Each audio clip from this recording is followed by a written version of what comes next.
organizado por la Hermandad Benzaiten. Mi nombre es Ana María Torrico y tengo el privilegio de formar parte de esta hermandad y de la organización de este curso. En esta ocasión me complace acompañarles como moderadora del evento. Este curso cuenta con el aval de la Sociedad Científica de Estudiantes de Medicina de la Facultad de Medicina de la Universidad Mayor de San Simón, también el aval de IFIMSA de la Universidad Mayor de San Simón y el Comité Permanente de Educación Médica ESCOMI. Ahora demos el paso a la presidenta de nuestra hermandad, quien va a ofrecer palabras de bienvenida para la inauguración de este curso.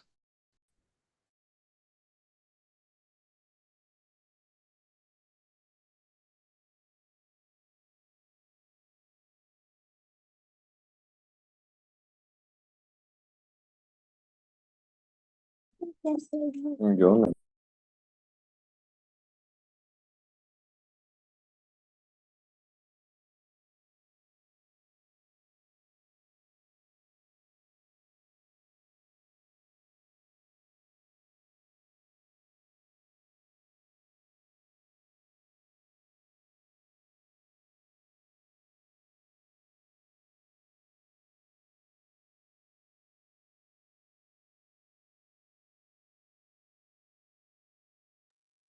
Recordarles también de que el chat de Zoom y Facebook Live va a estar habilitado para que ustedes puedan enviar sus preguntas y estas van a ser respondidas durante la sesión de preguntas al finalizar cada presentación.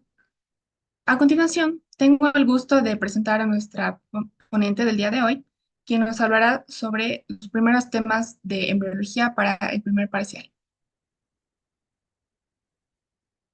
El día de hoy contamos con la participación de la doctora Rosario Artero, quien es médico cirujano egresada de la Facultad de Medicina de la Universidad Mayor de San Simón, es magíster en educación superior en salud, tiene un diplomado en estrategias de enseñanza y aprendizaje para la educación superior en salud, un diplomado en docencia para la educación superior, diplomado en ciencias morfofuncionales, adiestramiento en servicio en ginecología endocrina, adiestramiento en servicio urología y disfunción del piso pélvico, diplomado en colposcopía, entrenamiento en urodinamia, un diploma de especialidad en ginecología y obstetricia, es especialista en ginecología y obstetricia, tiene un diploma de médico cirujano, es médico cirujano en Provisión Nacional. También es docente de anatomía humana en la Universidad del Valle, docente de embriología en la misma universidad, docente de embriología y genética en la Universidad Mayor de San Simón, fue docente capacitador en taller de habilidades y estrategias para facilitar el aprendizaje significativo y también ponente en capacitación tópicos en ginecobstetricia con el tema embarazo de alto riesgo. Ahora, doctora, usted tiene la palabra.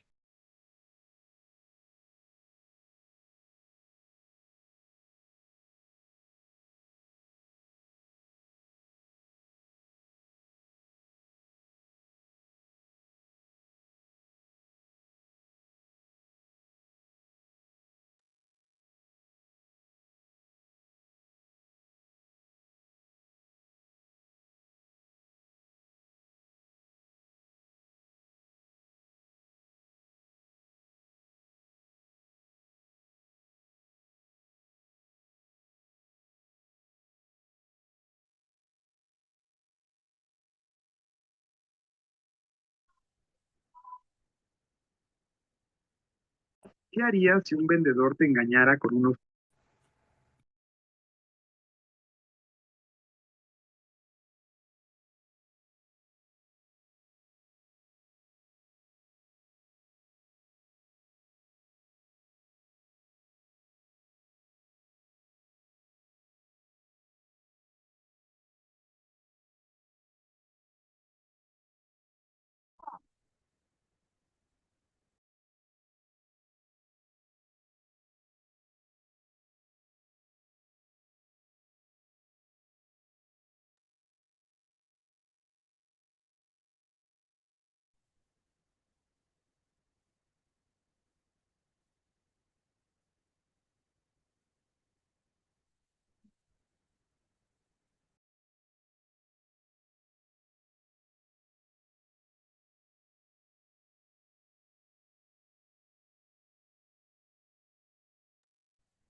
Muy bien, sí. Enseguida voy a presentar. Am,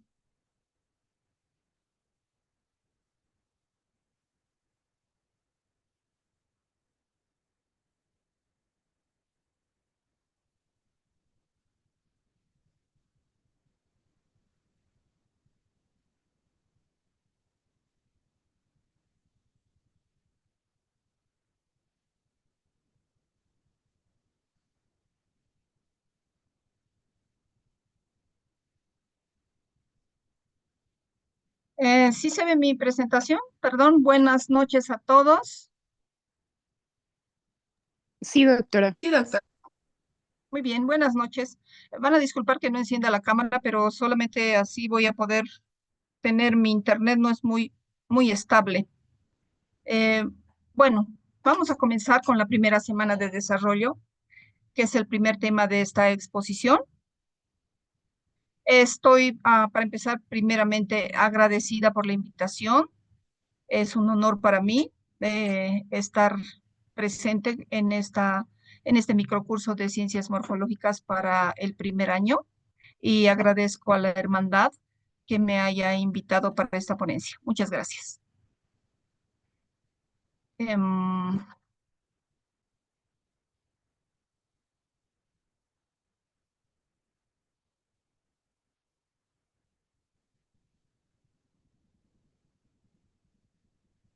Muy bien.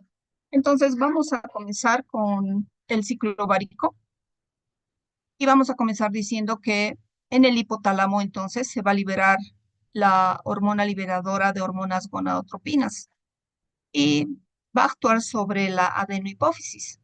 Y la adenohipófisis va a secretar la hormona folículo estimulante y la hormona luteinizante y ambas van a actuar sobre el ovario para la producción de estrógenos y progesterona que van a actuar a su vez en el endometrio, ¿no?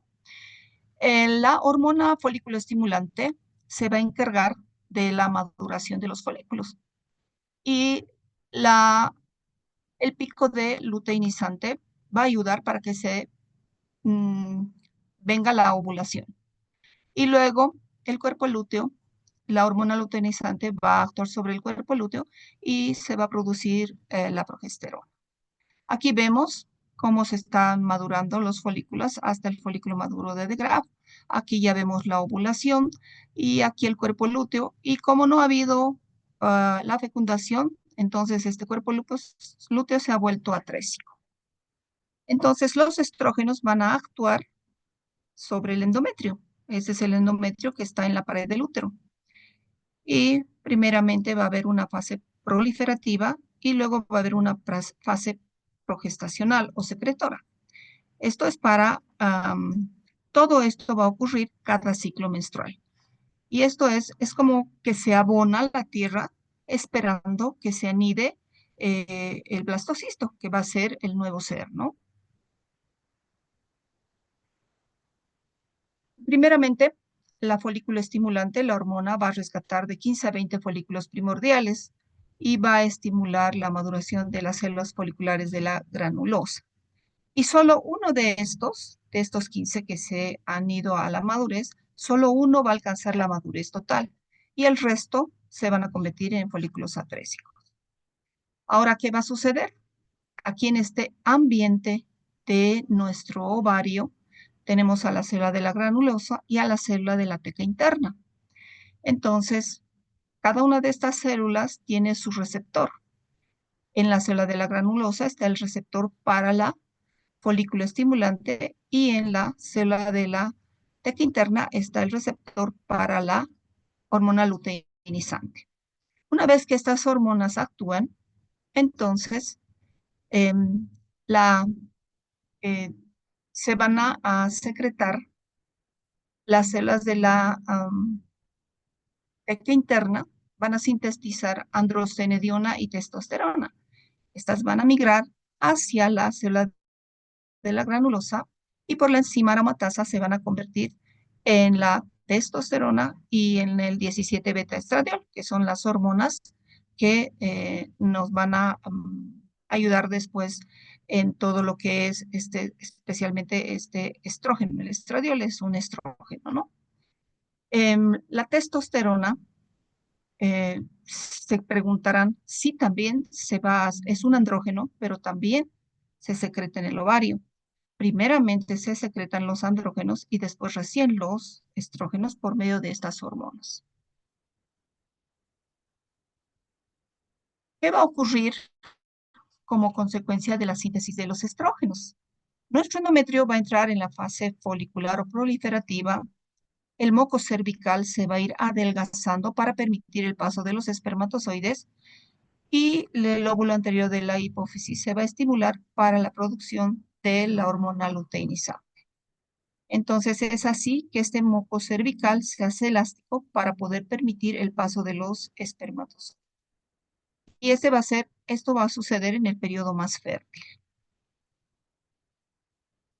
A la mitad del ciclo menstrual, que es un ciclo de 1 a 28 días, casi al 14 días, se van a elevar las concentraciones de un factor de promotor de la maduración y va a hacer que los ovocitos van a terminar la primera división meiótica. Ustedes saben que estos ovocitos van a tener siempre sus fases van a cortar sus divisiones, ¿no? Y esta va a ser la primera división meiótica y va a iniciar la segunda división meiótica. Entonces, se va a estimular la producción también de progesterona en las células del estroma folicular. Va a haber una luteinización y esto va a ocasionar la ruptura del folículo y la ovulación. Aquí vemos que está de color blanco, es el ovario y este es el folículo que se está rompiendo y este sería el ovocito secundario que está saliendo. Esta es una fotografía que se ha tomado en una visión laparoscópica que ha sido un hallazgo incidental de una cirugía y justamente fue la ovulación. El folículo vesicular maduro de De Graaf, que es este grandote, aquí tenemos al folículo y aquí está el ovocito secundario.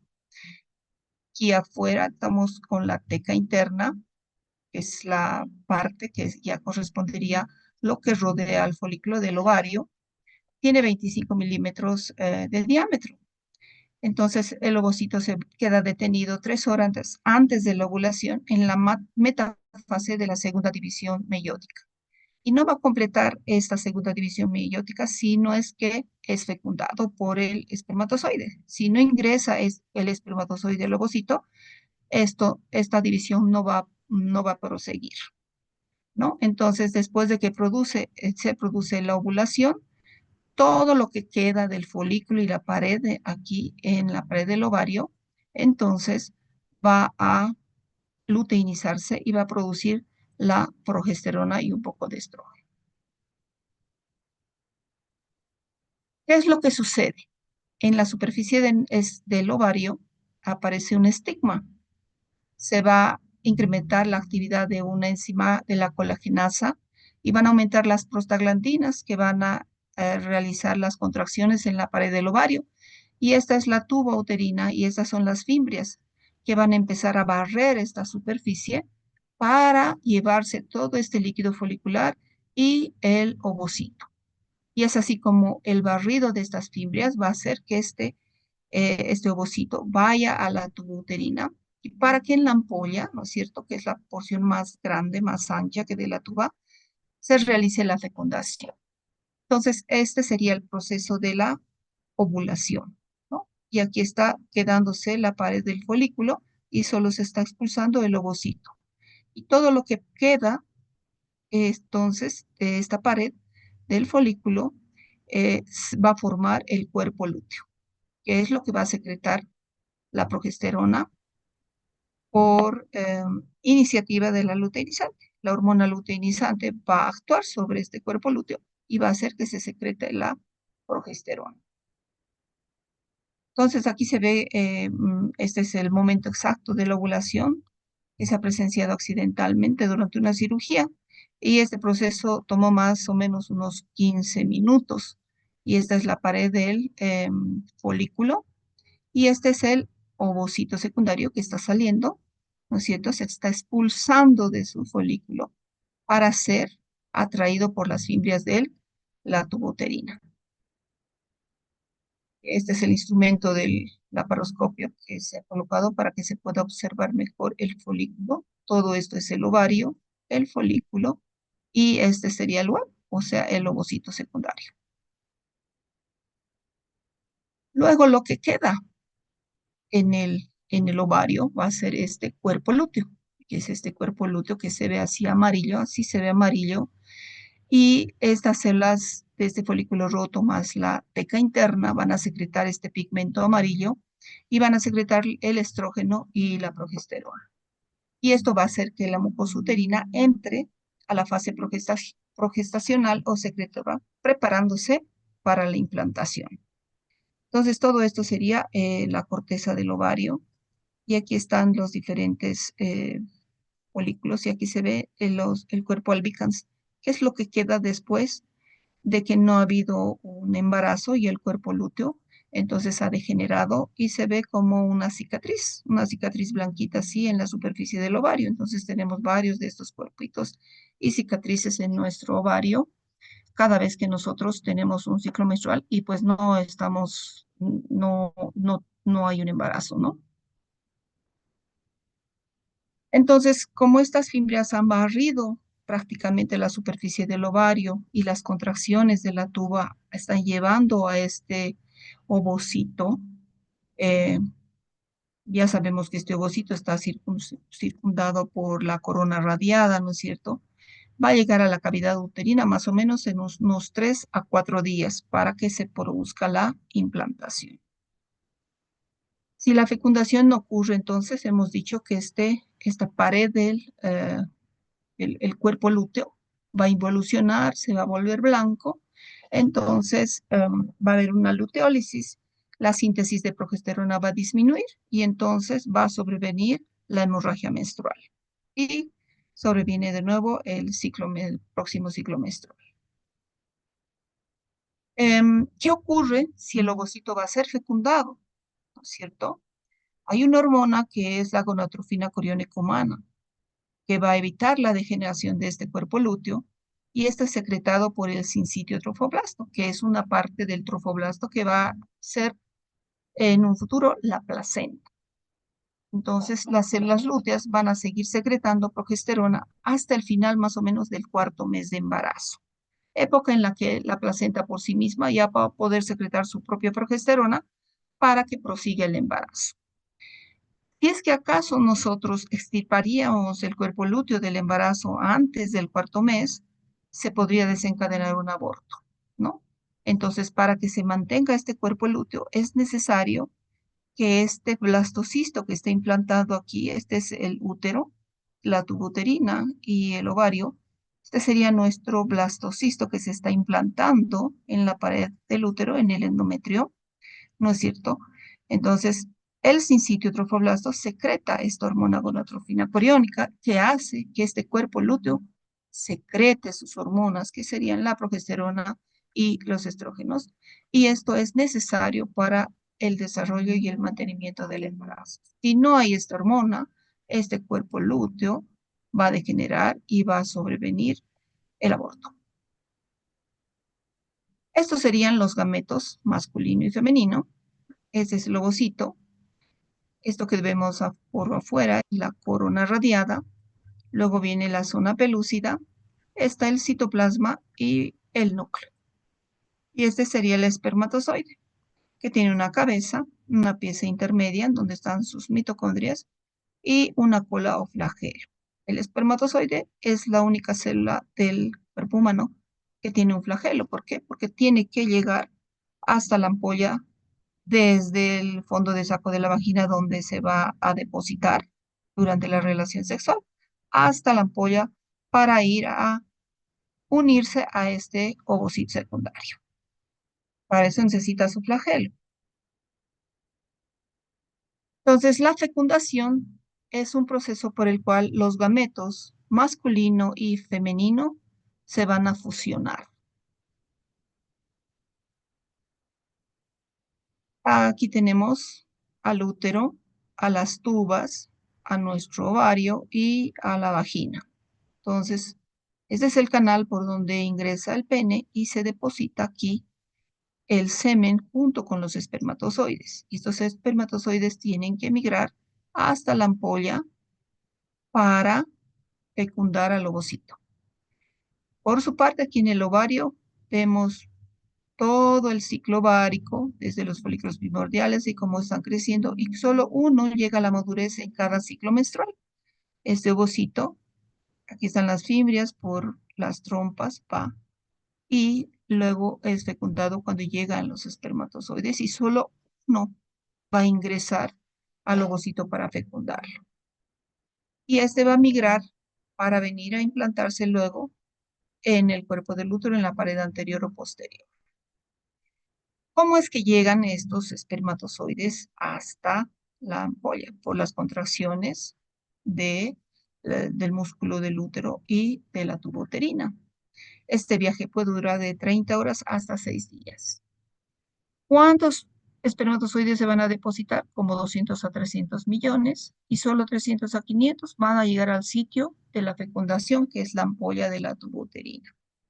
Y uno solito va a ingresar al ovocito. Ahora,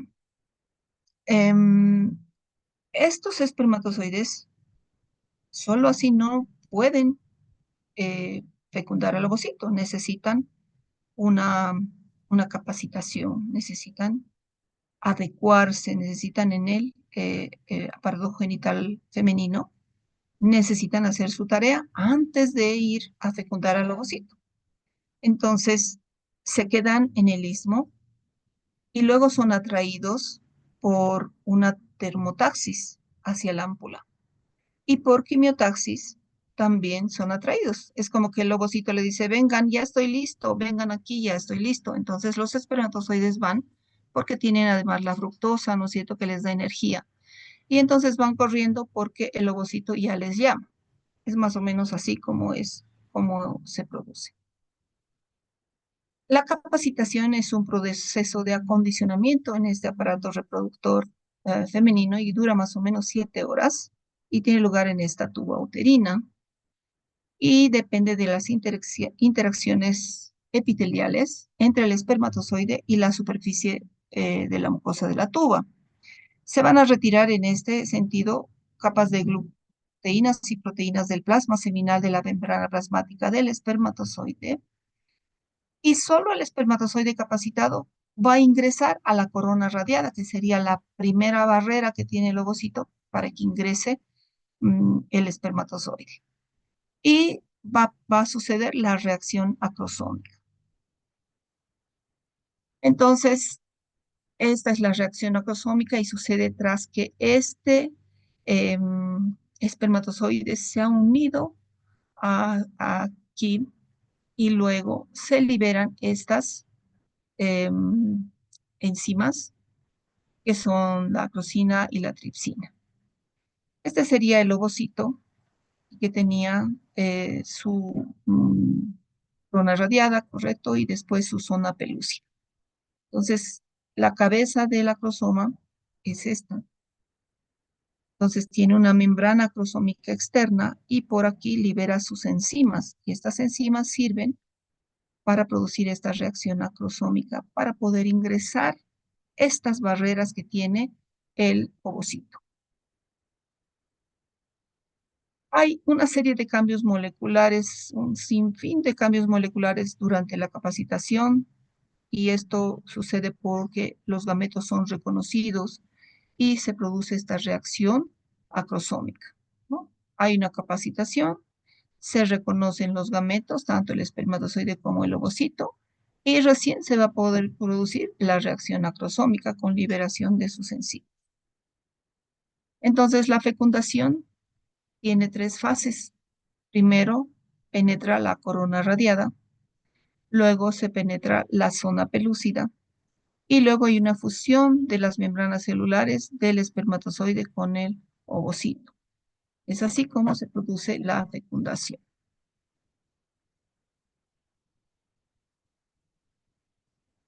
La fase 1, que es la penetración de la corona radiada, Y fíjense, muchos espermatozoides tratan de ingresar, ¿correcto? Hay muchos tratando de ingresar, pero solo uno espermatozoide va a fecundar al óvulo. El resto solo son auxiliadores del espermatozoide fecundador. En la fase 2, para la penetración de la zona pelúcida, se van a liberar estas enzimas acrosómicas y la acrosina va a permitir que este espermatozoide ingrese a la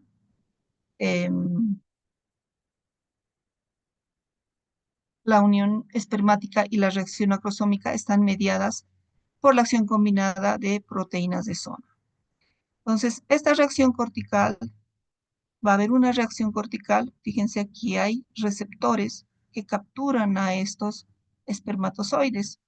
Todo es aquí por biología molecular, receptores, señalización de moléculas.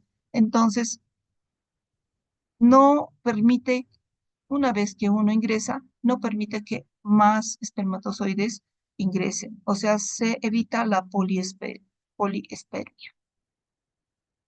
La permeabilidad de la zona pelúcida se va a modificar cuando esta cabeza del espermatozoide entra en contacto con la superficie del ovocito.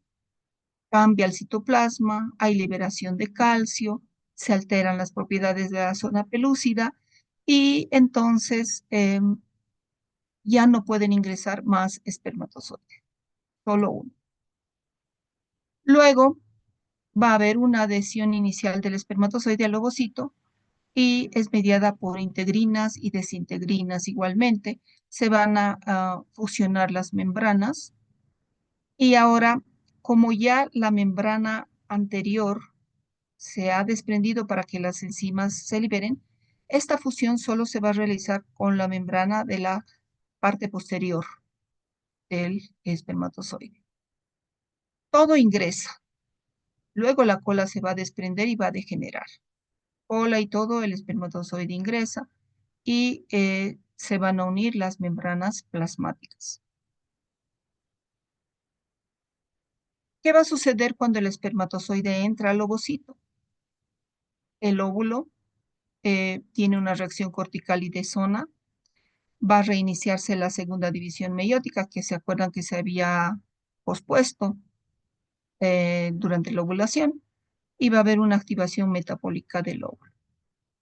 Antes de la activación, estamos viendo esta membrana acrosómica cuando se une a la zona pelúcida, y después de la reacción acrosómica ya no existe esta membrana. Por eso es que solo la unión de las membranas plasmáticas va a ser con la parte posterior de la membrana plasmática del espermatozoide.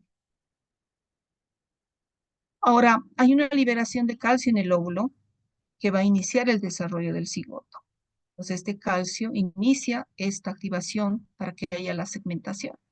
Hay una formación de membrana, ingresa, y hay activación de enzimas para el desarrollo embrionario, y luego se van a fusionar los núcleos masculino y femenino. Primero se produce el pronúcleo masculino y femenino, cada uno son haploides, 23 pares para que se unan y forman 46 cromosomas. ¿Cuáles van a ser los resultados principales de la fecundación? Se va a recuperar el número diploide de cromosomas, se va a determinar el sexo del nuevo individuo y se va a iniciar la segmentación. Y se observan los pronúcleos masculino y femenino, se van a unir, va a reanudarse la división meiótica y luego va a empezar la segmentación. Entonces, a las 30 horas ya tenemos 2 blastómeras. Seguimos rodeados por la zona pelúcida. A las 40 horas ya nos vamos a ver con 4 blastómeras. Después hay un estadio de 8 células y luego a los 3 días ya tenemos a una mórula. Va a ingresar líquido y se va a producir el blastocele. Ya tenemos un blastocisto con una masa celular interna y una masa celular externa, que sería el trofoblasto y el embrioblasto, que va a dar lugar el embrioblasto al embrión y el trofoblasto a la placenta.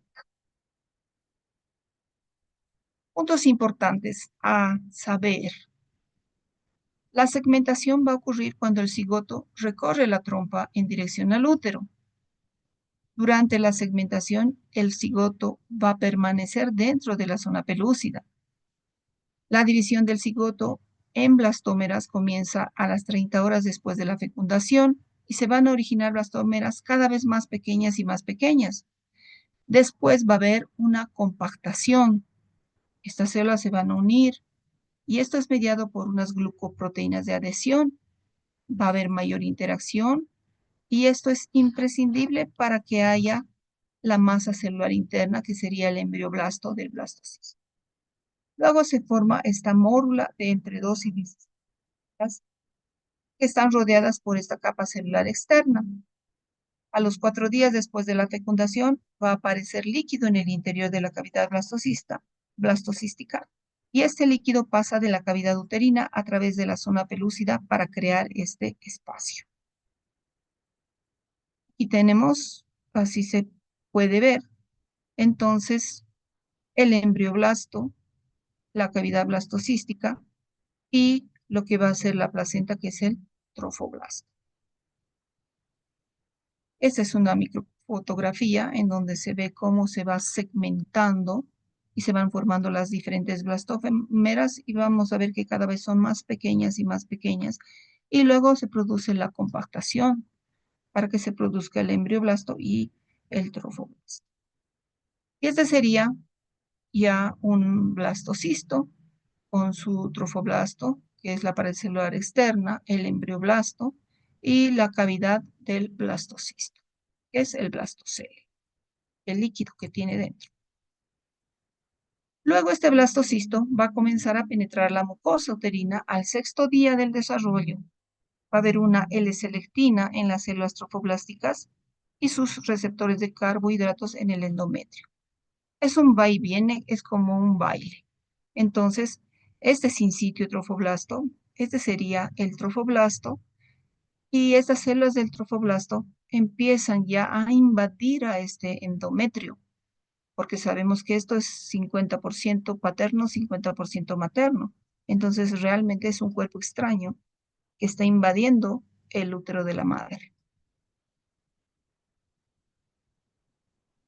Ahora, esto es importante porque al momento de la implantación ya se va a formar el eje cráneo-caudal del embrión. Algunas células del hipoblasto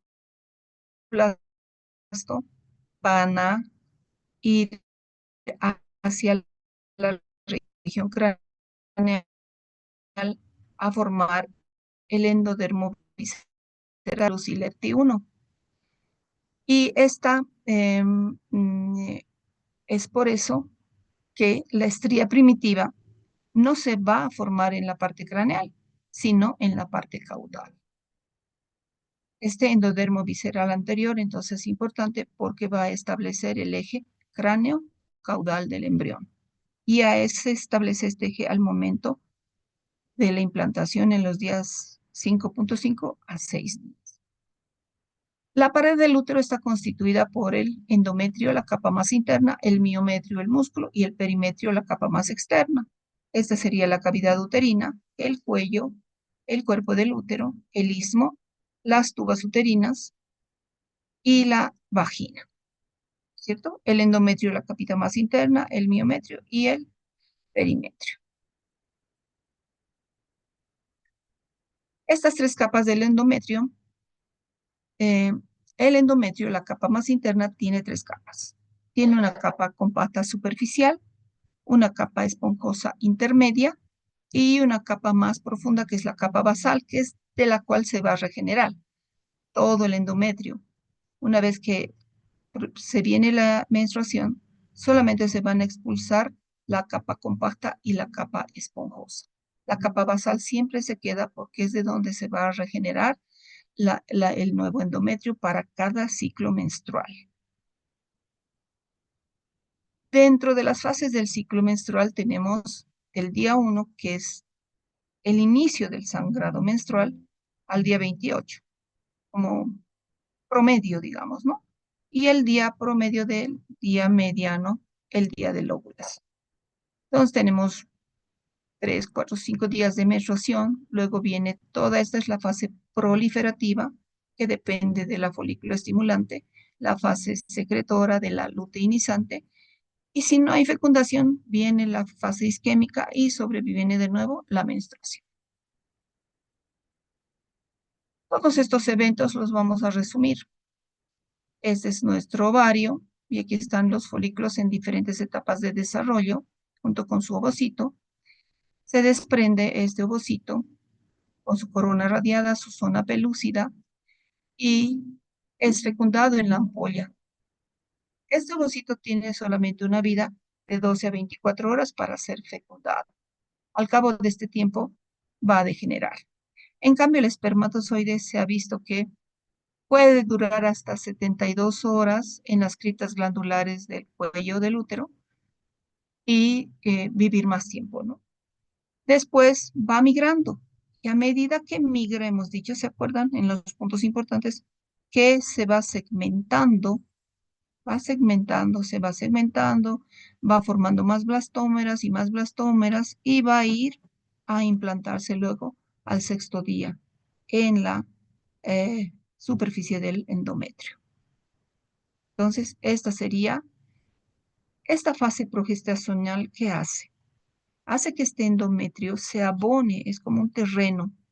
Las glándulas se vuelven tortuosas, las células están residuales, capturan glucógeno, lípidos, para que primariamente cuando el blastocisto está temprano se nutra de estas células. El sincitio trofoblasto se va a nutrir de estas células. Entonces, esa es la fase progestacional que hace que sea este un terreno abonado apto para que este blastocisto pueda implantarse.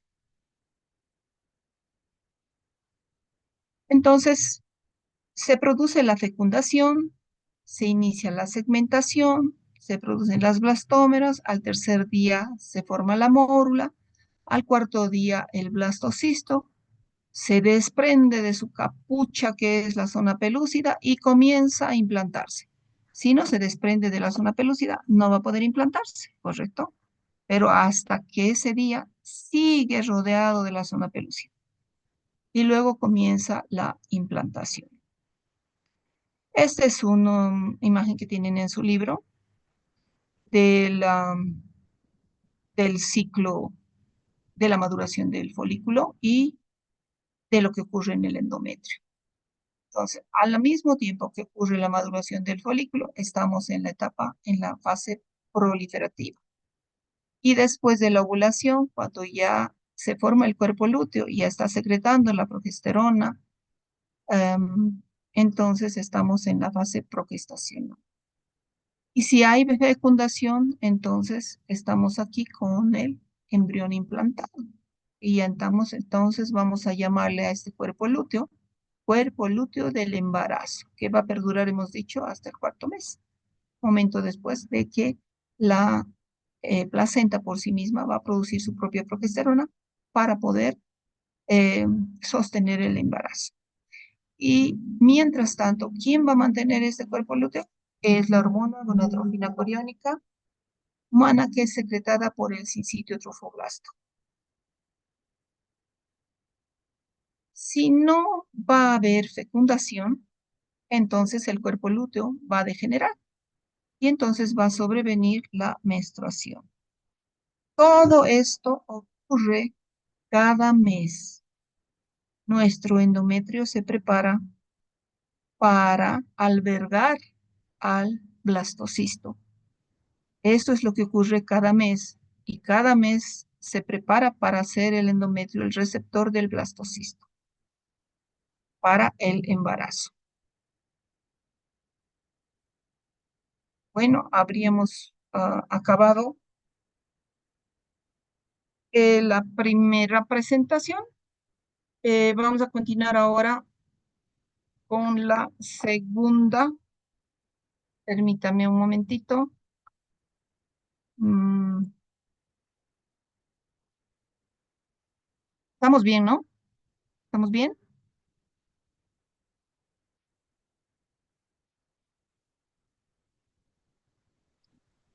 Sí, doctora, se ve bien. Ok. Bueno, ahora vamos a comenzar con la segunda semana.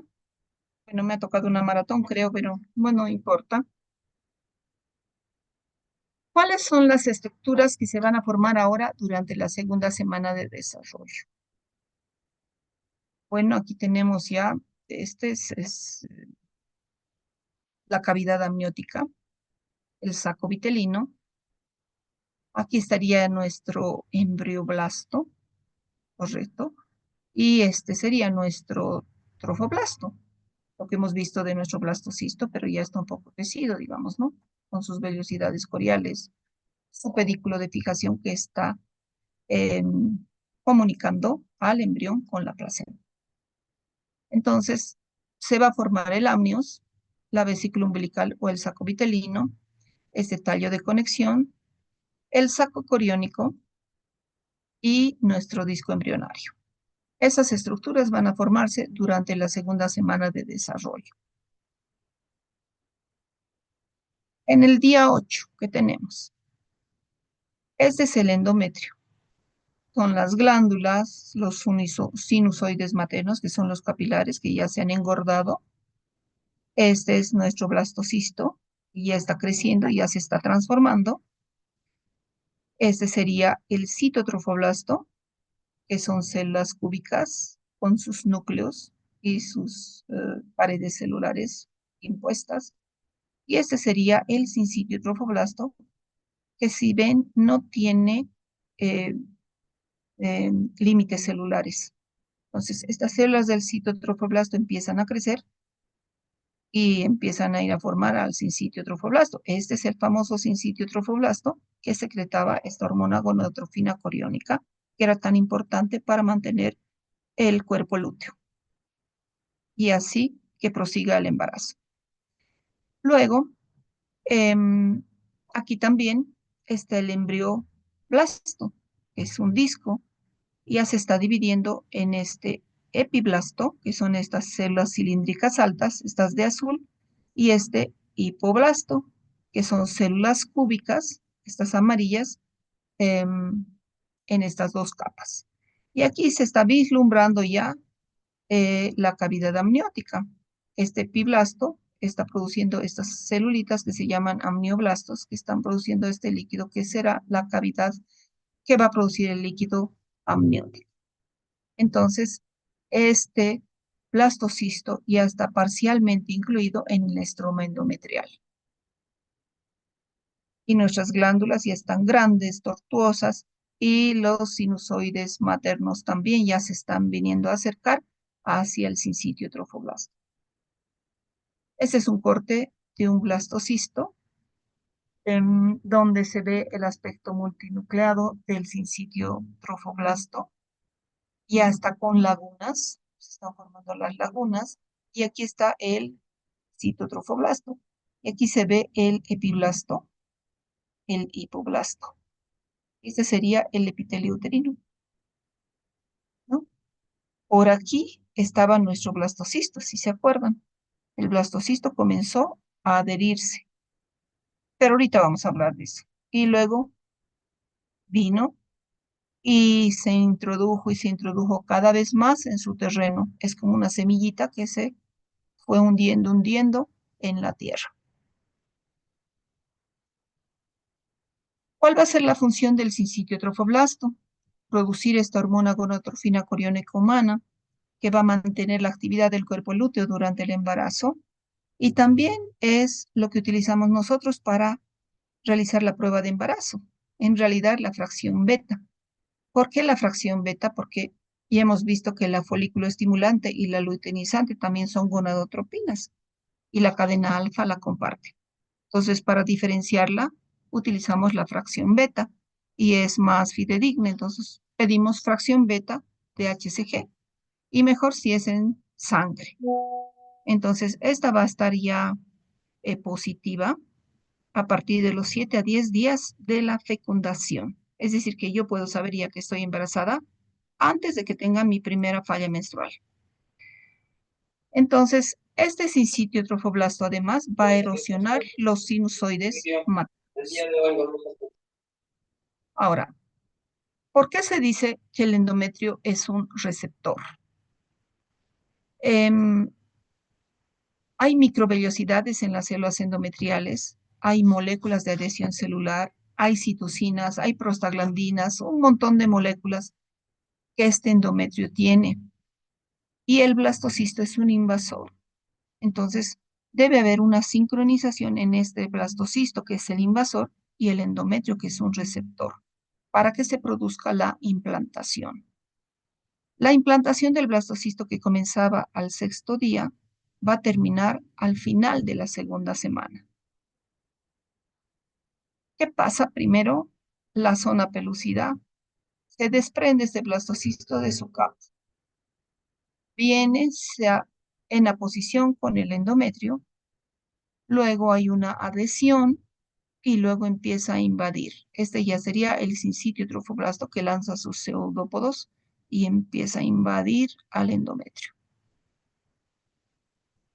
Esta es la posición, que sería, este es el epitelio, el endotelio, el endometrio.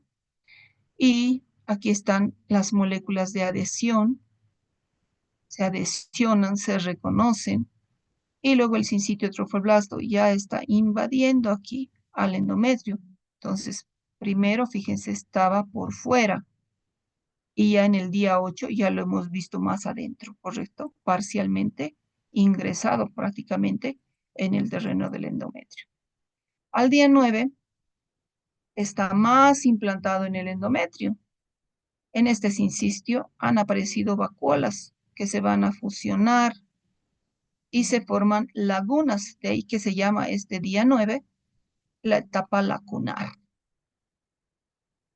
Luego aquí se está formando la membrana exocelómica de Hauser a partir de este hipoblasto. Este era el epiblasto, ¿se acuerdan? Este es el hipoblasto. Y se ha producido y formado esta membrana exocelómica de Hauser, que va a cubrir la superficie interna de este citotrofoblasto. Este sería el citotrofoblasto y este es el sincitio trofoblasto. A los días 11 y 12, el blastocisto está totalmente incluido en el estroma endometrial. El epitelio de superficie que estaba aquí se ha cerrado completamente y las células del sincitio trofoblasto han penetrado a los sinusoides. Fíjense, los sinusoides se han acercado, el sincitio también. Y aquí ya está la sangre del endometrio de la madre y ya está ingresando a estos espacios del sincitio.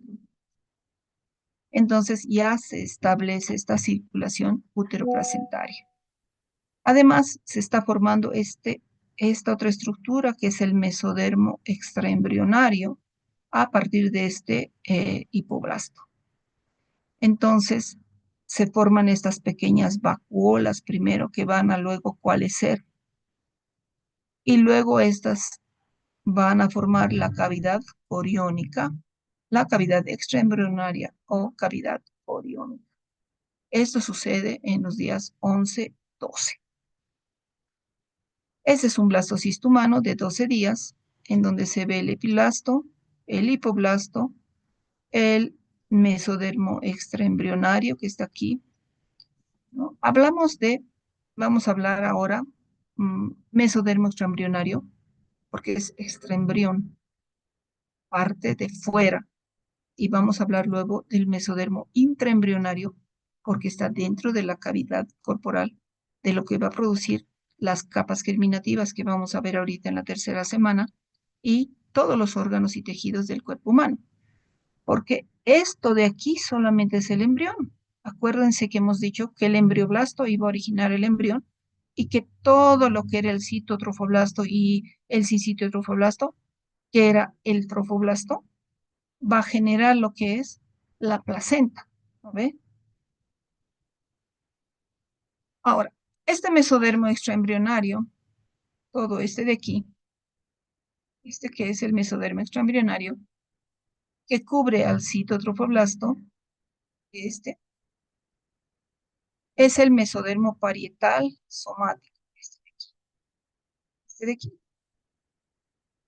Y el mesodermo visceral esplánico es este que cubre a ese saco vitelino. Y lo que queda en medio sería el celoma extraembrionario. Y toda esta pared que corresponde al cito, sincitio y el mesodermo parietal somático extraembrionario va a ser el corión.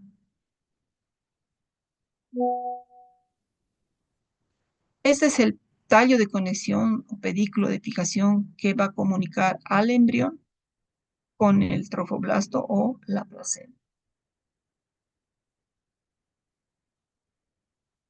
¿A qué vamos a llamarle reacción decidual?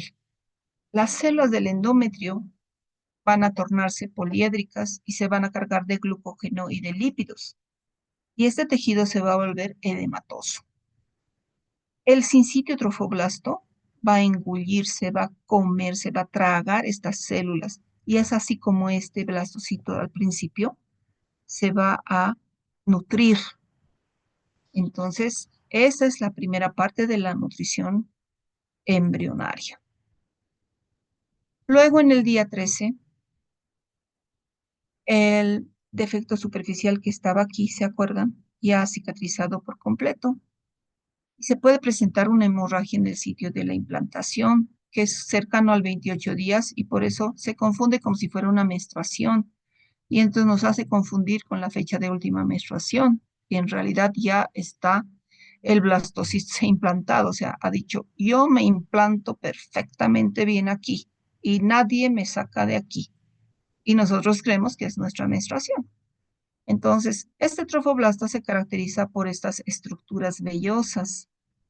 Entonces, este citotrofoblasto va a formar estas columnas y está rodeado por este sincitio trofoblasto.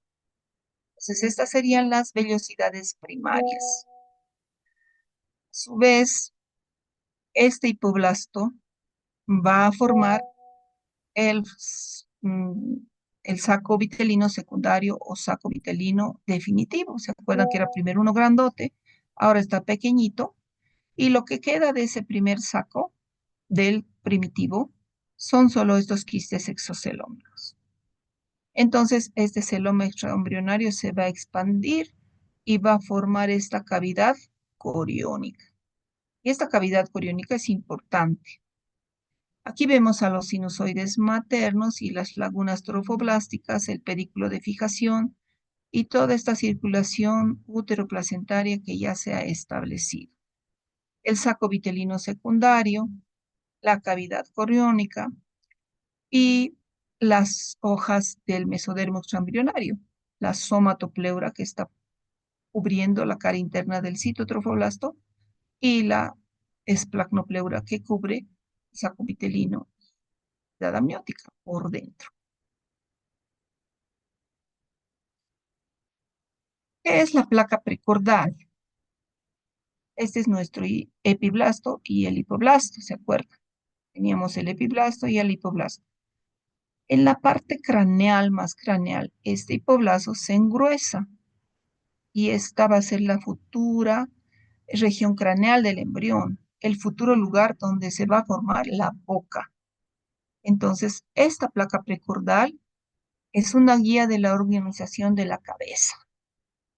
Va a decir, aquí se va a formar el prosencéfalo, que es la vesícula eh, primaria del sistema nervioso central. Ese es un embrión de 13 días. Aquí tenemos a la cavidad amniótica, al epiblasto, y este es el saco vitelino. Y toda esta es la cavidad coriónica. Todas estas imágenes, por si acaso, están en su libro de Langman. El saco coriónico está formado, es el que hemos visto, y dentro de ese saco coriónico van a estar el embrión, su saco amniótico y la vesícula umbilical o el saco vitelino. El corión va a crear la pared del saco coriónico. ¿Y este corión cómo está formado? Por el mesodermo somático extraembrionario y las dos capas del trofoblasto, que son el citotrofoblasto y el sincitio trofoblasto. ¿Qué utilidad va a tener este saco coriónico? Cuando se realiza una ecografía transvaginal, permite medir el diámetro del saco coriónico y podemos evaluar el desarrollo embrionario temprano y la evolución del embarazo porque nos mide y nos dice tanta edad gestacional tiene. Y así nos va a reportar el ultrasonido y este es el saco gestacional. Y con estas mediciones que son de la máquina de ultrasonido, ¿no es cierto? Nos dice el saco gestacional de tanto. Entonces yo puedo ver esto, tiene que crecer. Entonces yo puedo ver la evolución de este saco gestacional en los casos en que hay sangrado, que hay duda de que hay un embrión, que esté pensando que hay un embarazo anembriónico, etcétera. Yo le puedo hacer estos ultrasonidos y ver qué está sucediendo midiendo este saco gestacional. El pedículo de fijación es donde este mesodermo extraembrionario atraviesa esta cavidad coriónica. Y esto es lo que se va a convertir luego en el cordón umbilical. ¿Listo? Este va a ser nuestro cordón umbilical luego, y esta es nuestra placenta. Lo que era el trofoblasto es la placenta. Lo que era el embrioblasto va a ser nuestro embrión y el pedículo de fijación va a ser el cordón umbilical. Entonces ya tenemos vislumbrado cómo va a ser luego nuestro embrión. La vellosidad primaria está formada por un tejido central de citotrofoblasto y un tejido que lo circunda, que es el sincitio trofoblasto. Y esa sería la vellosidad primaria que existe en el trofoblasto de la segunda semana. ¿Por qué se conoce a la segunda semana la semana de los pares o la semana de los dos? Porque el trofoblasto se va a diferenciar en dos capas, el citotrofoblasto y el sincitiotrofoblasto. El embrioblasto va a formar dos capas, el epiblasto y el hipoblasto. El mesodermo extraembrionario se divide en dos hojas, en la somática y en la esplácnica, y se van a formar dos cavidades, el saco amniótico y el saco vitelino. Entonces, si ustedes se fijan, hay dos, hay dos, hay dos y hay dos. Y por eso se llama a la semana, a la segunda semana, la semana de los pares o de los dos. Vamos a ver un poco de correlaciones clínicas. ¿Cómo sabemos que el 50% del genoma del embrión va a derivar del papá? Se trata de un cuerpo extraño, ¿correcto? El sistema inmunitario de la mamá de la mujer, entonces se tiene que modificar para que no haya un rechazo de este cuerpo extraño. Tiene que tolerar la gestación. Entonces, la inmunidad celular tiene que desplazarse de tipo humoral perdón, la inmunidad celular tiene que volverse a una de tipo mediada por anticuerpos para proteger al embrión del rechazo.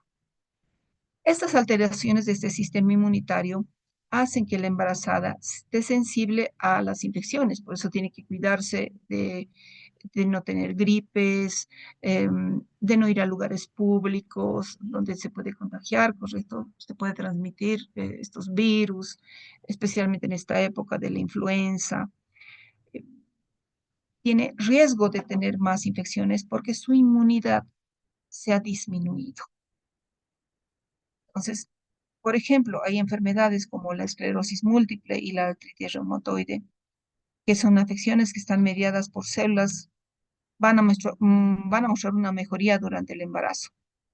Pero el lúpus eritematoso sistémico, por ejemplo, que es un trastorno inmunitario mediado por anticuerpos, es una afectación más grave durante la gestación. Generalmente son pacientes que les va muy mal y no van a poder embarazarse, ¿no? Ahora, la implantación también puede ocurrir en sitios anómalos, incluso dentro del útero. La placenta normal, hemos dicho, el trofoblasto, el blastocisto se va a implantar en el cuerpo del útero, en la pared anterior o posterior, pero puede que eh, vaya a implantarse cercanos al orificio interno del cuello del útero y va a haber una placenta marginal o va a ocluir totalmente el orificio interno, el cervix. Entonces va a haber una placenta previa que va a ocasionar sangrados y va a ser un embarazo de alto riesgo. Esta placenta puede ser de inserción baja, puede ser una inserción marginal, una placenta previa parcial o una placenta previa total.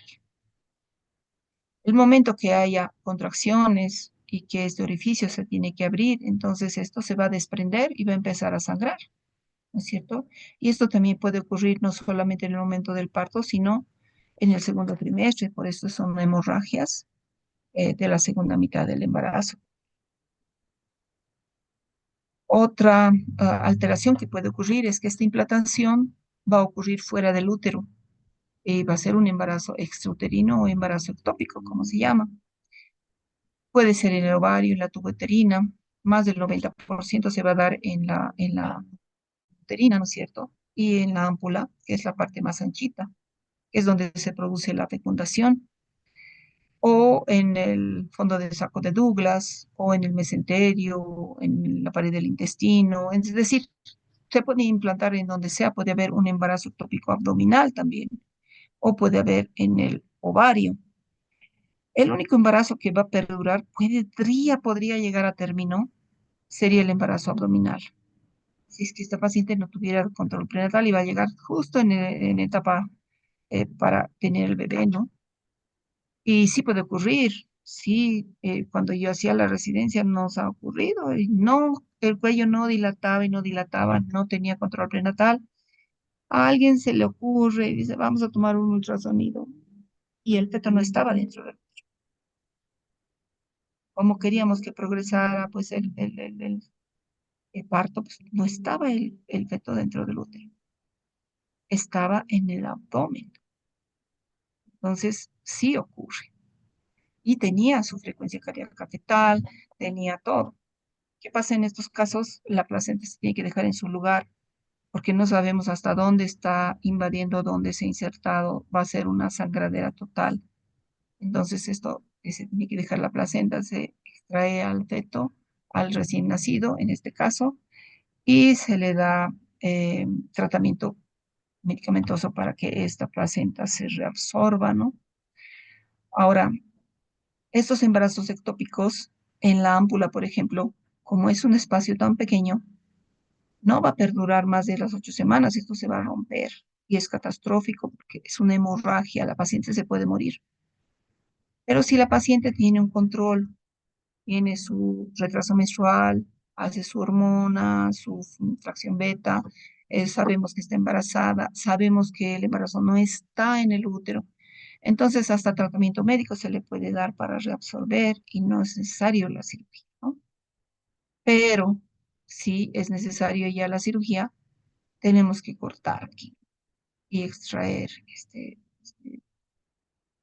este embrión antes de que se rompa, antes de que sea una urgencia.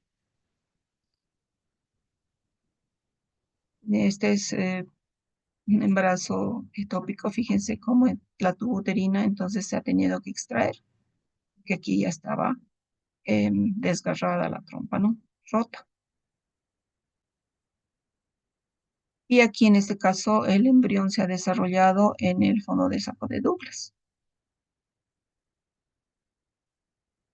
En un embarazo, entonces sería abdominal. Ahora vamos a hablar un poco sobre la mola hidatiforme. Son como estas vesiculitas, como racimos de uva. Aquí esta es una mola parcial porque tiene un feto, ¿no? No es una mola total. Es una enfermedad trofoblástica gestacional en realidad, ¿no? Y esta es una mola completa y se ve así como, bueno, aquí le dicen copos de nieve o como se ve, eso dice en la ecografía. Y se puede ver estas imágenes vesiculares y se ven como estas vesículas. Esto se tiene que hacer una limpieza y esto se tiene que tener un control y también se tiene que tener un control estricto. Y sabemos que, por ejemplo, la hormona gonadotrofina coriónica la hemos utilizado en forma cualitativa para detectar el embarazo, ¿no? Ahora la tenemos que utilizar en forma cuantitativa, porque esta hormona va a duplicarse cada 48 horas. Ahora queremos que esto baje a cero. Una vez que nosotros hemos limpiado todo el útero y hemos extraído hasta la última gota de esta placenta, que no es una mola, digo, es la enfermedad trofoblástica gestacional, no es una placenta normal, porque si persiste esta hormona, estamos hablando ya de una enfermedad trofoblástica persistente y que en algún momento se puede volver un coriocarcinoma, un tumor malo que puede invadir y dar metástasis al pulmón, cerebro, ¿no? Y eh, no queremos que ocurra, ¿no? Entonces, eh, estas vesículas forman estas membranas placentarias y estas molas, ¿de dónde derivan? Ese es ahí un ovocito que carece de núcleo. Entonces, el espermatozoide ingresa a este ovocito y como solo tiene 23, la mitad es haploide, la mitad del número de cromosomas, para llegar al número completo empieza a duplicarse. Y entonces se restablece el número diploide, pero toda la carga genética es del padre. Entonces, por eso se ha establecido y se cree que la placenta es más parte del padre, ¿no? Y en la mola, por ejemplo, en esta enfermedad, el signo es la hipermesis gravídica, que son los síntomas que tiene la paciente. Tiene náuseas y vómitos que normalmente serían normales dentro de un embarazo, pero cuando son demasiado graves ya, nos indican que hay una placenta muy anormal, ¿no? Puede haber sangrado uterino, crecimiento excesivo del útero, van a haber tumores quísticos de los ovarios que no hay que quitarlos, igualito van a eh, disminuir de tamaño una vez que la mola se retire, náuseas y vómitos excesivos, entonces a veces hay expulsión de estas vesículas intactas, son pálidas, brillantes, translúcidas y es así la enfermedad trofoblástica gestacional o la mola hidatiforme. También pueden haber plastocistos anormales eh, que solo están constituidos por sincitio o por plástico clásico y no hay nada de embrioplasto, ¿no? Entonces es un anembriónico. O puede haber una falla reproductiva previa o posterior a la implantación, también es frecuente. Entonces todas estas alteraciones pueden darse en esta etapa de la implantación. Entonces, para resumir, en la segunda semana vamos a tener que el embrioblasto se va a dividir en el epiblasto y el hipoblasto. Em, el mesodermo extraembrionario va a eh, dividirse también en un mesodermo esplácnico y en un somático. El desarrollo va a tener un polo embrionario y un polo abembrionario. Por el polo embrionario se va a implantar y por el polo embrionario es el que no está el embrioblasto, ¿no es cierto? A veces se confunden y no saben cuál es el polo embrionario. ¿Por dónde está este? Por donde se está implantando, por aquí. Aquí está el embrioblasto y este sería el polo embrionario y el polo abembrionario está en el lado opuesto. El trofoblasto se va a dividir en el citotrofoblasto y el sincitotrofoblasto. Van a formarse las velocidades primarias y van a formarse la cavidad amniótica, el saco vitelino y la cavidad coriónica. Y todo esto ocurre en la segunda semana. Um, y ahora vamos a ir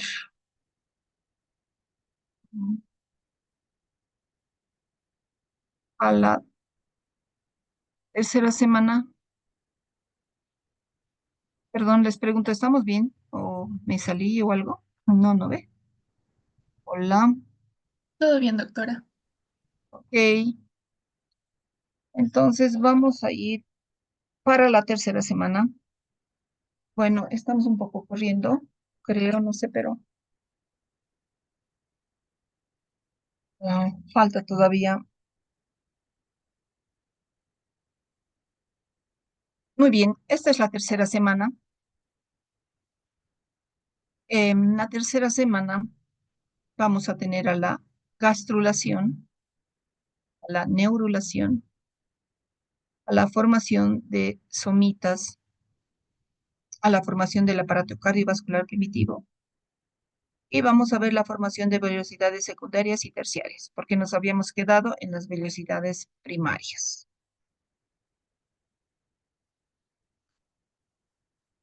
Muy bien. Primeramente vamos a empezar por la línea primitiva, que es el primer signo de la gastrulación. ¿Qué es esta estría primitiva? Que se debe a la proliferación y movimiento de células del epiblasto. Este es el epiblasto de azul y este de amarillo es el hipoblasto. Y esta es la línea primitiva. Este sería la fosita primitiva y el nodo primitivo. Y esta estría primitiva se debe a la proliferación de estas células, el movimiento de estas células del epiblasto hacia el plano medio del disco embrionario, que sería este plano medio. Y es el primer signo de la gastrulación. ¿Qué es la gastrulación? La gastrulación es la formación de las tres capas germinativas del embrión, ectodermo, mesodermo y endodermo, a partir de las cuales se van a formar todos los tejidos y órganos del embrión. Esa sería la línea primitiva y este sería el epiblasto. Y lo que está por debajo, el hipoblasto. Oh, creo que esto...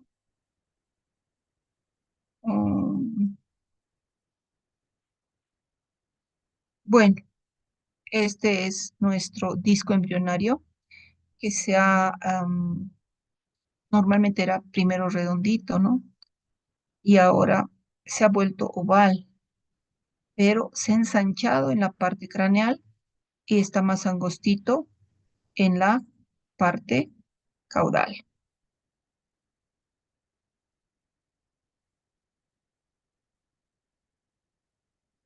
Entonces, estas células del epiblasto van a proliferar hacia el medio plano, hasta el plano medio, y se va a formar esta línea primitiva que va desde la parte caudal hacia la craneal.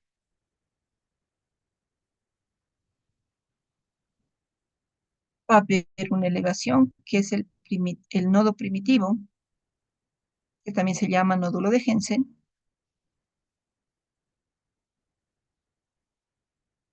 y va a haber una depresión, que sería la fosita primitiva.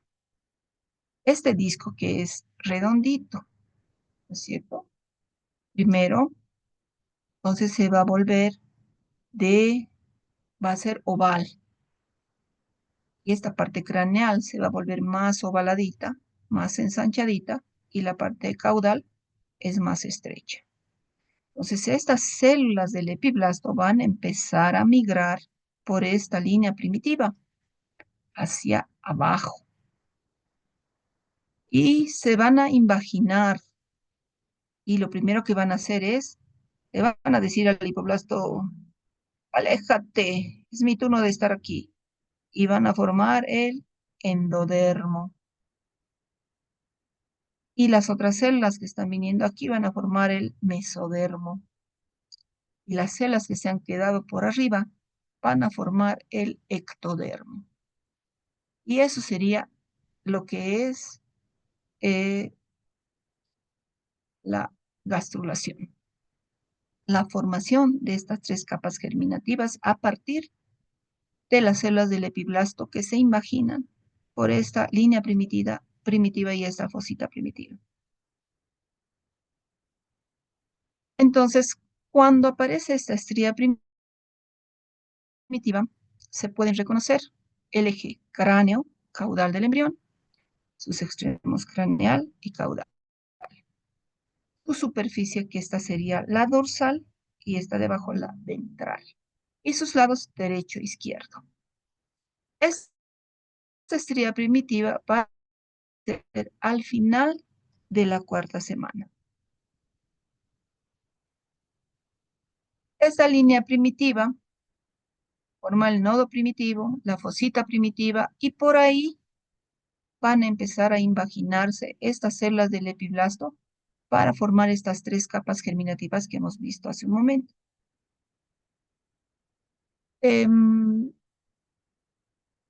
La gastrulación va a comenzar con la formación de esta línea primitiva en el epiblasto.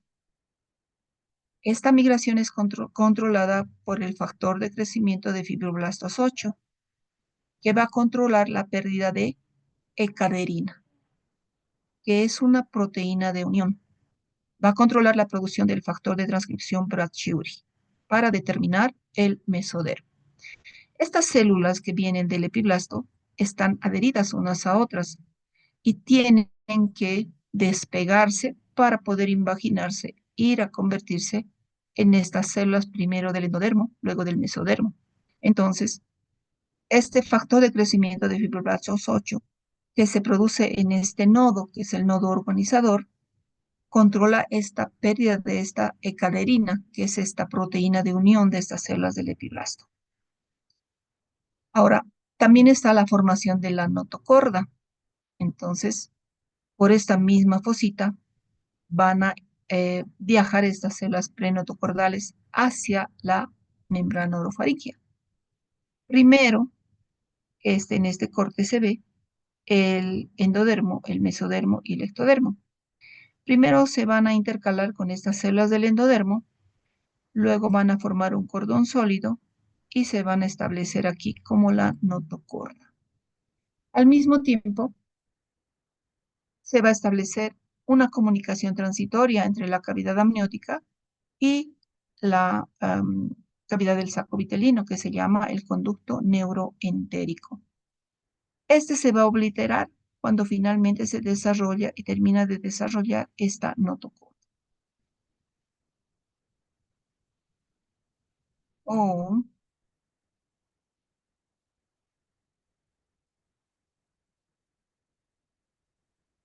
entonces es un plano sagital y esta es nuestra notocorda. Las células vienen hacia la placa precordal, las células prenotocordales que son, y van a formar luego la notocorda y van a ingresar por la misma línea primitiva. Primero van a intercalarse entre las células del endodermo y luego van a formar su cordón. Por la línea primitiva, la fosita primitiva, va primeramente aquí. Vemos estas células, se intercalan entre estas células del endodermo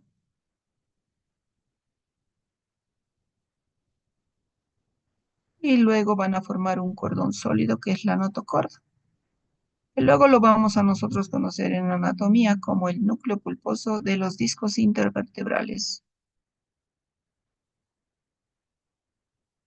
Aquí está la membrana orofaringia y esta sería la notocorda.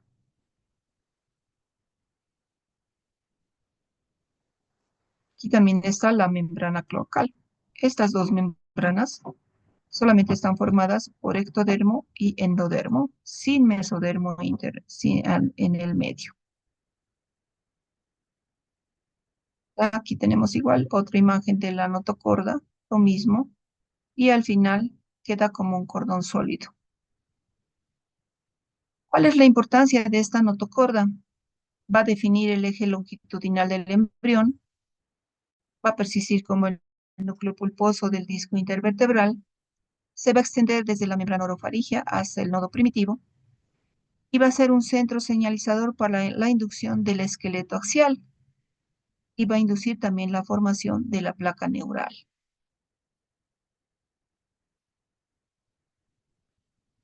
Entonces, la notocorda definitiva es el centro de inducción para o de señalización para el esqueleto axial.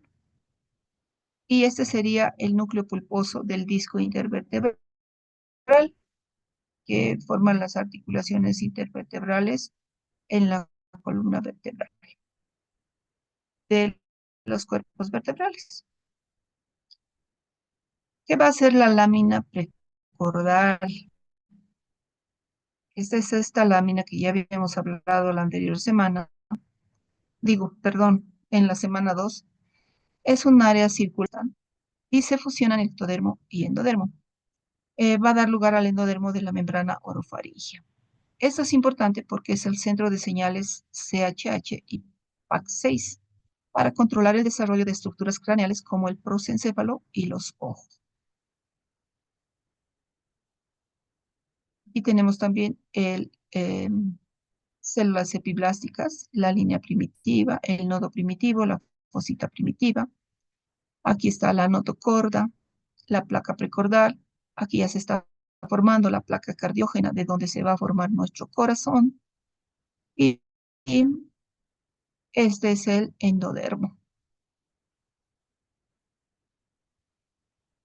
¿Qué es el alantoides? Este es el saco vitelino. Este es nuestro embrión y la cavidad amniótica.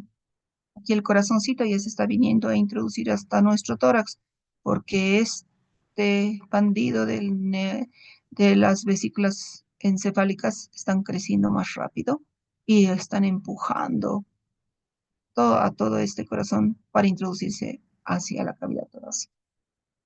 Este saco vitelino en su pared posterior, entonces es un divertículo de la pared posterior del saco vitelino. Después, la parte proximal de este alantoides va a persistir como uraco. Nosotros lo vamos a conocer en anatomía como el ligamento umbilical medial, que va del vértice de la vejiga al ombligo. A la mitad de la tercera semana, este mesodermo intraembrionario va a separar el ectodermo y el endodermo en todas las zonas, excepto en la membrana orofaringia, en la membrana cloacal y donde es la notocorda. Dentro de los mecanismos moleculares que van a intervenir para formar la notocorda están las señales de Sonic-Hedgehog que proceden de la placa del suelo del tubo neural. El Sonic-Hedgehog es el de la línea media, CHH, el erizo. Ahora, habíamos visto también que estas células del endodermo visceral anterior secretaban antagonistas de la proteína nodal, que son Cerberus y Lepti-1. Entonces, como expresan estos antagonistas de esta proteína nodal y como la proteína nodal hace que se establezca y permanezca la línea primitiva, por eso es que en la región craneal no se forma esta línea primitiva, se va hacia la parte caudal. Entonces, la ausencia de Cerberus y Lepti-1 en el extremo caudal del embrión, que sería este el extremo caudal, permite que se exprese el gen nodal. Y este gen nodal es el que establece la señal para que se mantenga la línea primitiva. Y esta es la línea primitiva, que se acuerdan que era de donde migraban estas células del epiblasto para formar estas 3 capas germinativas que se producían durante la gastrulación. El eje cráneo caudal del embrión ya se ha establecido al momento de la implantación, como hemos estudiado, ¿se acuerdan? Al día 556. Ahora, tenemos otra proteína que se va a secretar en todo el disco embrionario, que es la proteína morfogenética ósea, BMP4.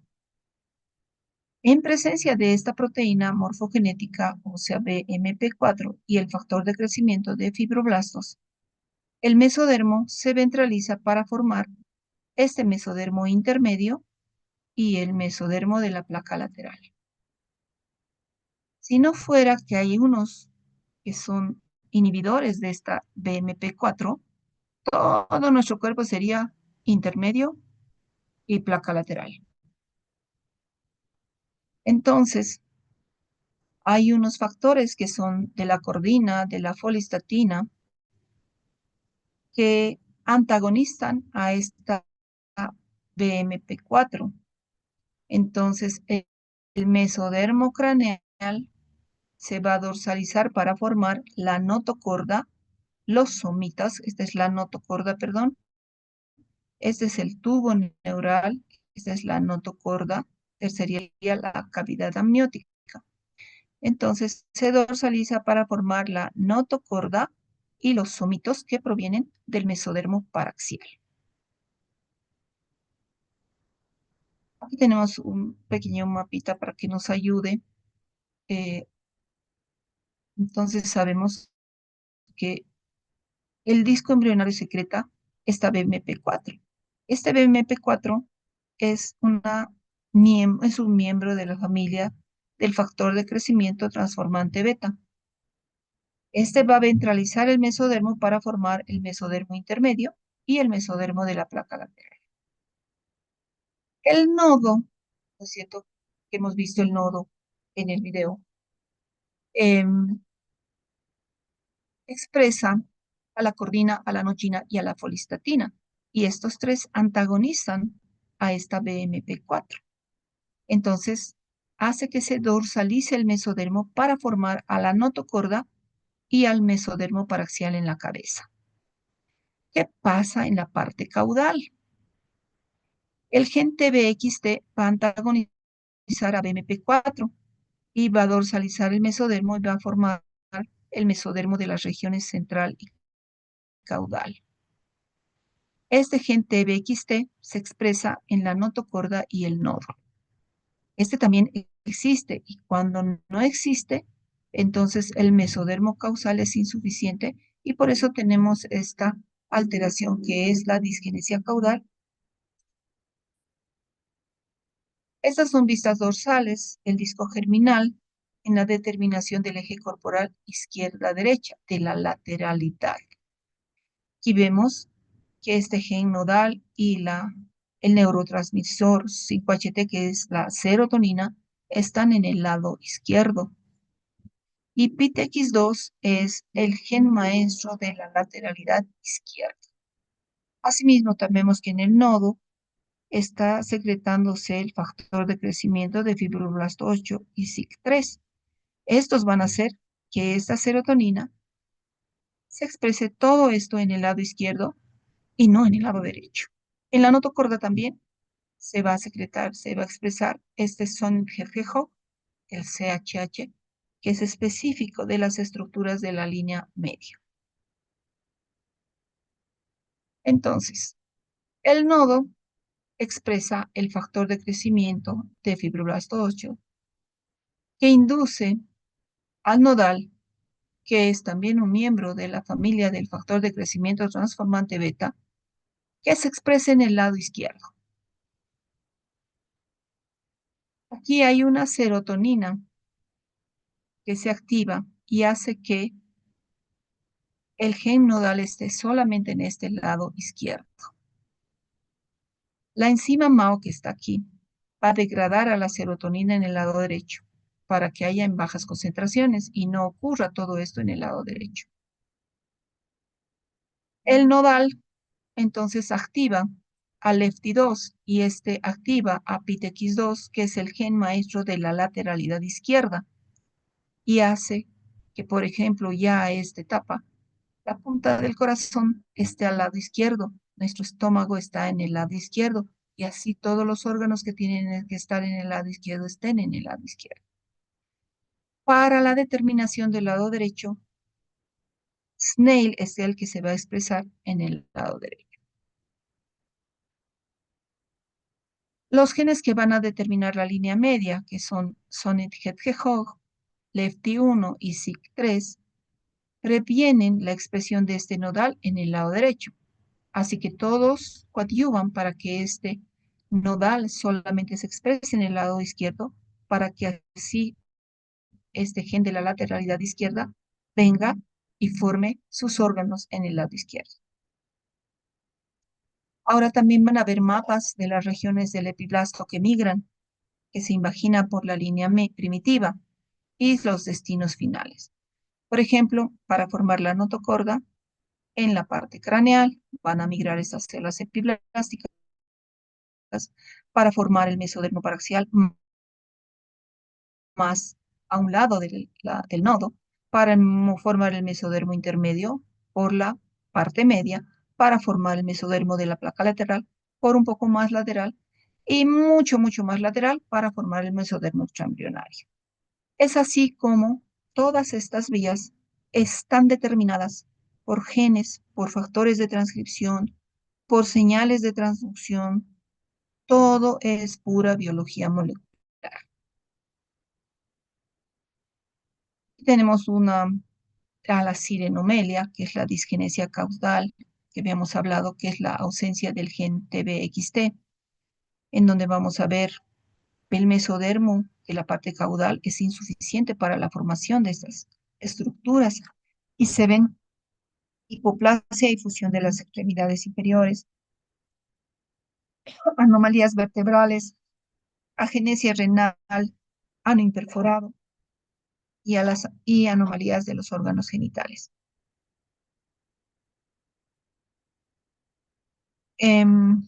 Son imágenes, un solo fémur, por ejemplo, y podemos ver que el mesodermo contribuye a la formación de extremidades inferiores, al sistema urogenital que viene del mesodermo intermedio y a las vértebras lumbosacras. Si no existe este gen TBXT, entonces no se va a formar este mesodermo en la parte caudal y no se van a formar estas estructuras. Y esto se relaciona con la diabetes mellitus materna.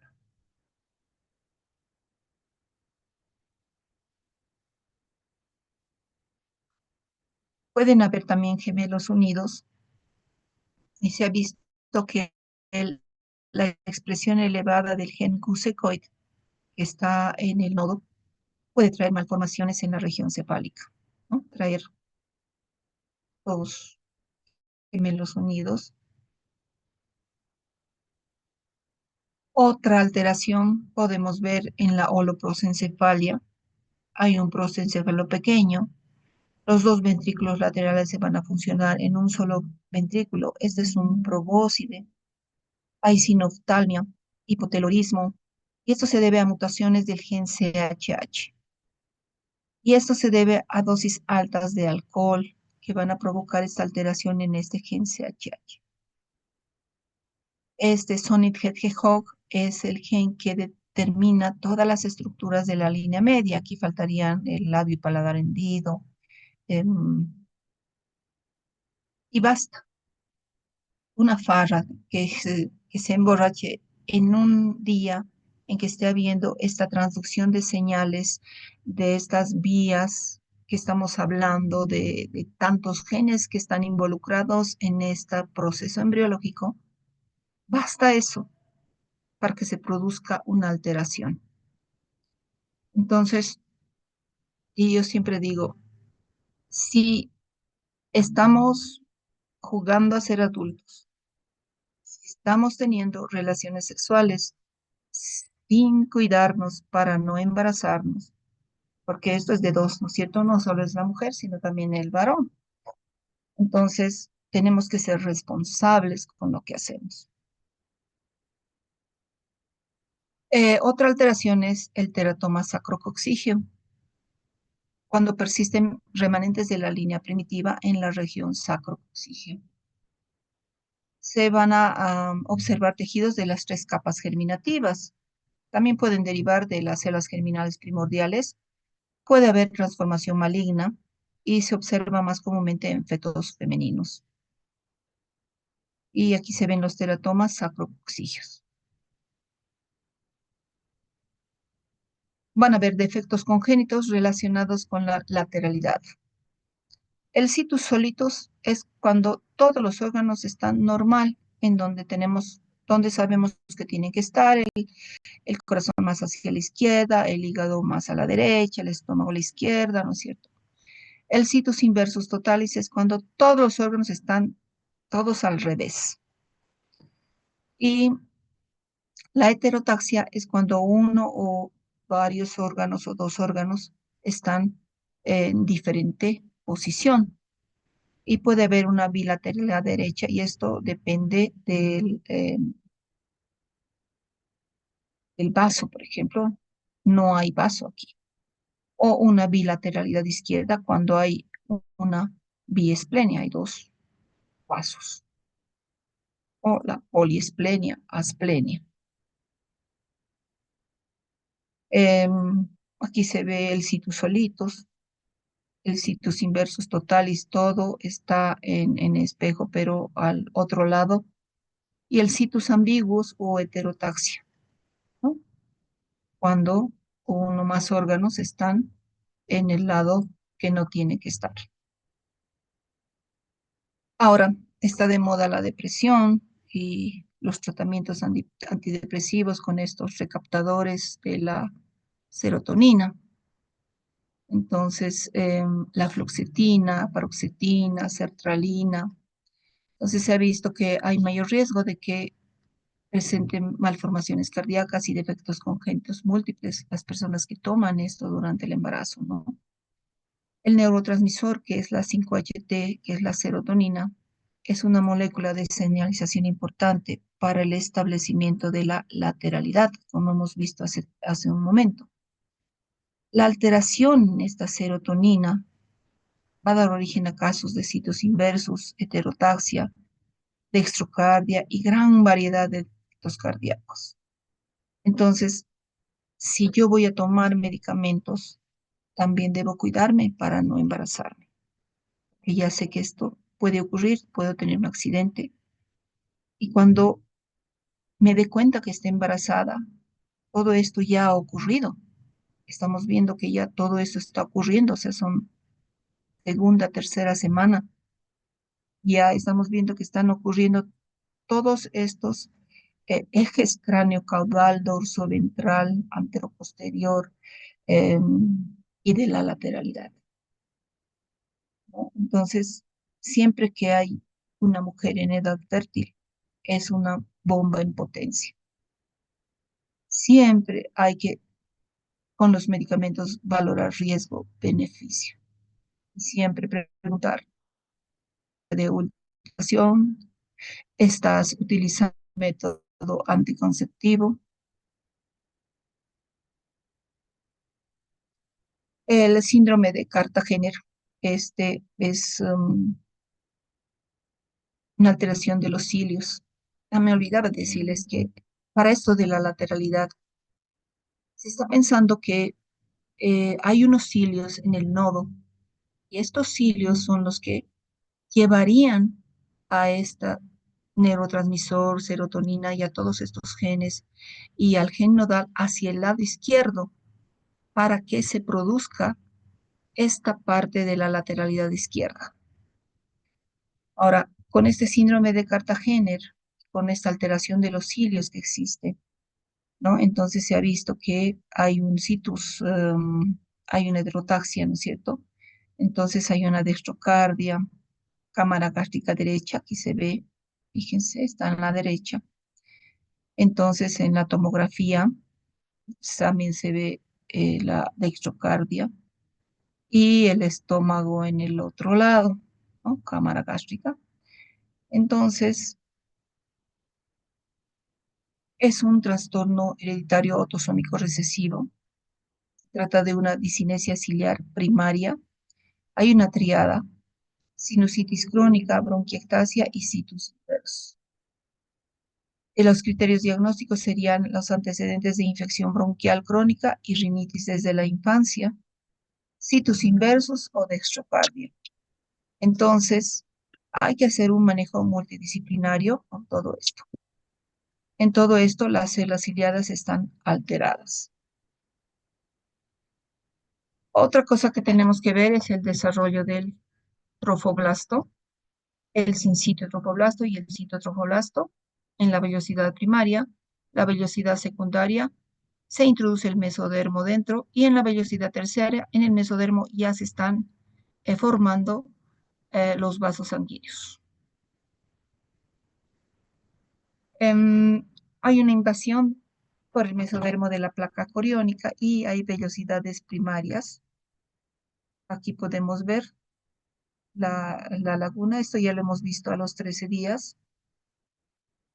Y al final de la tercera semana hay vellosidades troncales o de anclaje, hay vellosidades libres terminales y hay espacios intervellosos donde se produce el intercambio de nutrimiento y oxígeno y todo de la sangre materna a la fetal. Y estamos viendo algo importante aquí, este sitio trofoblasto que se acuerdan que estaba aquí, entonces ha invadido al sin sitio y ha hecho una cubierta citotrofoblástica externa. Y este es un aspecto radial que tiene este trofoblasto al final de la tercera semana. Y aquí vemos a las vellosidades troncales y las vellosidades terminales y los espacios intervellosos donde tiene lugar el intercambio de los nutrientes y de la sangre materna. Bueno, ahora vamos a proceder y ya es la última. Por favor, aguántenme. Yo sé que Disculpe, están... doctora. Antes de continuar con el último tema, quisiéramos tener un pequeño receso de 10 minutos para que Ah, usted ya, y los participantes tengan un momento para tomar agua y descansar. ya, muy Volveríamos bien. a las 8:30, ¿le parece? Ah, y media, listo, está muy bien. Gracias.